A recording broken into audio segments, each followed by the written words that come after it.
كيفكم؟ اليوم رجعت لكم بفيديو جديد. اليوم الفيديو حيكون انه رح نشرح قصة الشامي من صغره لهلا، تمام؟ وكيف صار فنان وكيف انشهر ومحط العالم وكيف تحكيها وكل الاخبار هاي اليوم رح نحكيها بالفيديو. لا تنسوا تحطوا لايك وتشتركوا بالقناة وتفعلوا زر الجرس مشان يوصلكم كل فيديو جديد. بحبكم كثير.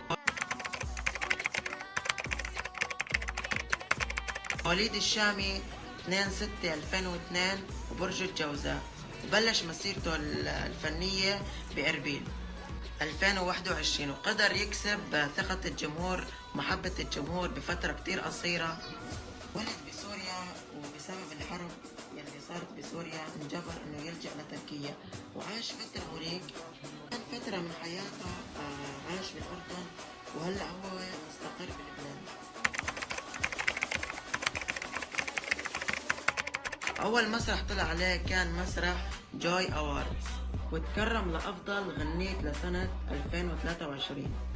كان اسمه بين أهم فنانين كبار بالوطن العربي، نافس أسامي كبيرة مثل أصالة وجورج وسوف.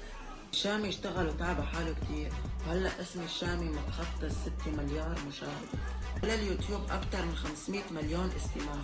حفلة للشامي التيكيتات كانت بأقل من 20 دقيقة سولد أوت. كالعادة أبهر جمهوره بطريقة غنائه وغناء جمهوره.